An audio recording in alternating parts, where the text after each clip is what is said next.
when we first got here, we really wanted to breathe some life into this area, and a lot of people thought we were nuts. They said it's a great community, but we don't think it's the right place for a bar or a restaurant. We don't think you've got the right kind of crowd up there.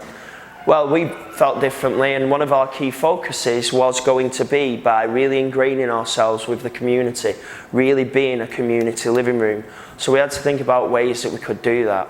And some of those ways include, obviously, investing back into the community, you know, helping put leagues together, helping put rec leagues together, but mainly putting good events on for the area to attract the people to come out to. So in 2011, Shorewood had always done the Dairyland bike races.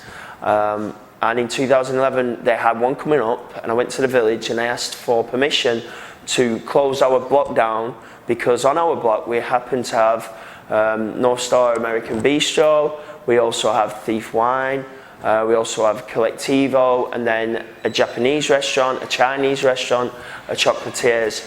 So what we wanted to do was kind of put some events on this block that would allow the other businesses to come out and be involved in them.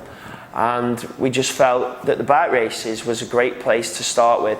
So I approached the city in 2011 and just said, hey, could we get a permit? Well, the city at the time had never had a street festival in their life. So I was on the bid board, the Business Improvement District Board, and I worked with some people on that board to help work with the city to implement a policy and allow us to put festivals on. So we did the first festival in 2012, because it took about a year to get the legislation in place.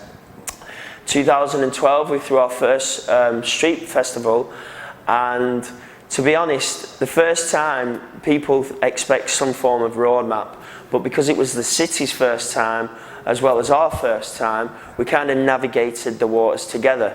But sure enough, the community came out and supported us on that very first event. I think the average attendance for the bike races at that time was around 16,000.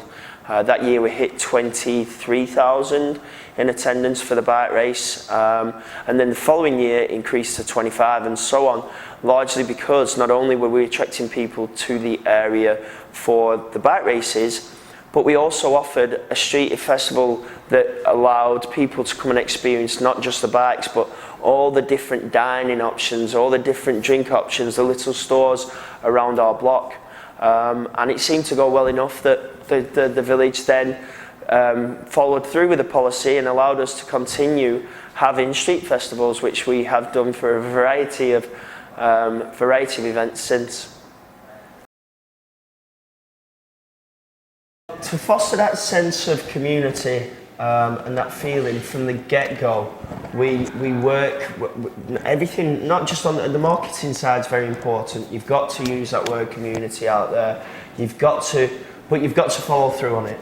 That means, sometimes you'll throw an event or you'll chip in for an event. We'll sponsor jumbotrons down here for the bike race. We'll sponsor local rec leagues, local soccer leagues, local hurling teams, not just the leagues, we'll sponsor the teams as well.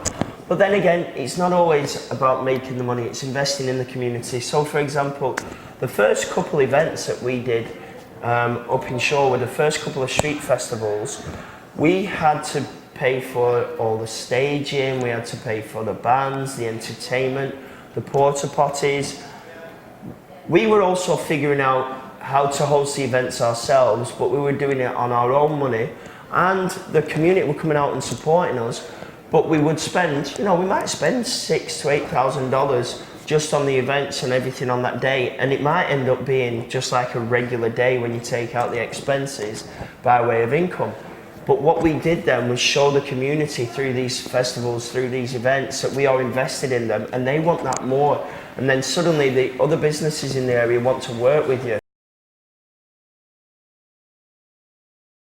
First thing that the business owners need to do immediately is to take an interest in the local government, the local operations that's going on, join the Business Improvement District. If there's not a Business Improvement District with the city, maybe talk about getting one.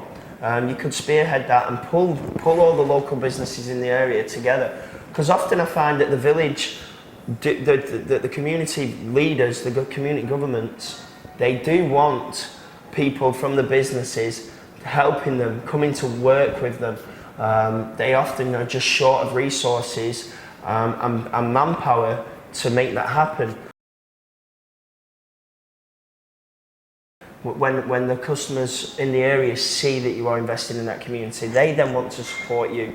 So it's finding opportunities to invest and show that you are actually putting your money where your mouth is, but doing it in a strategic way. That doesn't mean just throwing money at sponsorships, throwing things. It means actually being the backbone of bringing people together and making sure that your investment is a smart investment and that there will be a return, whether it's that day or whether it's a year later.